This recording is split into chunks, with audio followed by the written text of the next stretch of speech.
Welcome to the West Wing Week, your guide to everything that's happening at 1600 Pennsylvania Avenue. This week, the president talked about an important policy change on immigration that more closely aligns our policy with our values, and traveled to the Group of 20 summit in Los Cabos, Mexico, to work towards stabilization of the global economy. That's June 15th to June 21st, or Dreamers.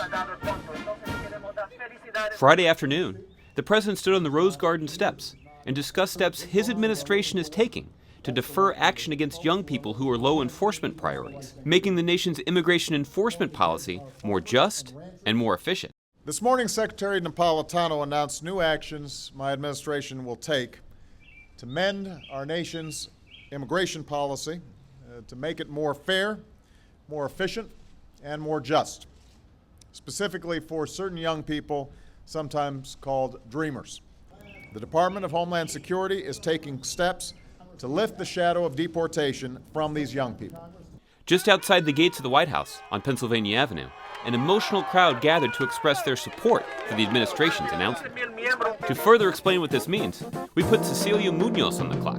So Cecilia, you have 60 seconds or less when you're ready. Last week, the Department of Homeland Security announced that for young people who are under the age of 30, came to the U.S. before the age of 16, and have been in the country 5 years and don't pose any kind of security risk, that they'll be able to come forward and ask the agency for deferred action, which lifts from them the shadow of the deportation process and allows them to come forward and ask for work authorization. This is important because it'll give these young people the ability to contribute fully to this country, which is their country. The President believes they shouldn't be punished for the actions of their parents and should have every opportunity to contribute. This isn't a permanent solution, and these young people deserve certainty. That's why the administration is going to continue to push for the DREAM Act, continue to push for a broader immigration reform, because it's good for the country, it's good for the economy, and because it's the right thing to do. Later, at the annual LGBT Pride Month reception in the East Room of the White House, the president addressed an enthusiastic crowd and highlighted steps his administration has taken to honor the civil rights of all Americans. On Sunday, the president traveled to the G20 summit south of the border in Mexico. Let's get with our guide to the proceedings, Jay Carney, on board Air Force One.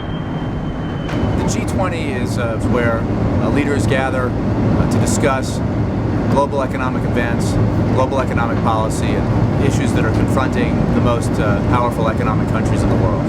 On Monday, the president met with the summit's host, Mexican President Felipe Calderon, to discuss a range of issues, including Mexico joining the Trans-Pacific Partnership Agreement. He then sat down with newly elected President Putin of Russia. Since this was only their second meeting ever, and the first since President Putin took office, they had a lot to talk about. In fact, the meeting lasted about twice as long as originally scheduled. Then the official G20 summit began. The seventh summit of the G20 nations includes 19 country members and the European Union, which together represent approximately 90% of global GDP, 80% of global trade, and nearly 70% of the world's population. On the second day of the summit, the president wrapped up his stay in Mexico with a bilateral meeting with President Hu of China, their 12th to date, and then held a news conference before making his way north back to Washington, D.C. And Jay, how about a wrap-up? G20 summit focuses on economic issues, and the number one economic issue in the world right now is the Eurozone crisis. That was probably the number one topic of conversation in all the meetings that the president had, both with all the leaders of the G20 and then in sidebar meetings with European leaders and other leaders like the Prime Minister of the United Kingdom to focus on this issue of what steps the Europeans are taking to deal with the crisis that they face right now. That was the number one issue, and it was as the meetings convened, we learned that the elections in Greece had turned out relatively favorably, given the volatile situation there, and that was certainly helpful. On Thursday, the president held a conference call with students on student loans. Thank you.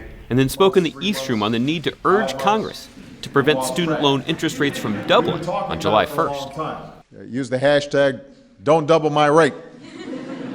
Don't double my rate. That evening, cabinet secretaries took the court with some WNBA stars and local women's college basketball players for an honorary game of hoops in celebration of Saturday's upcoming anniversary of Title IX. To find out more information on any of these topics or to see complete videos of these events, go to whitehouse.gov. And thanks again for checking out your West Wing Week.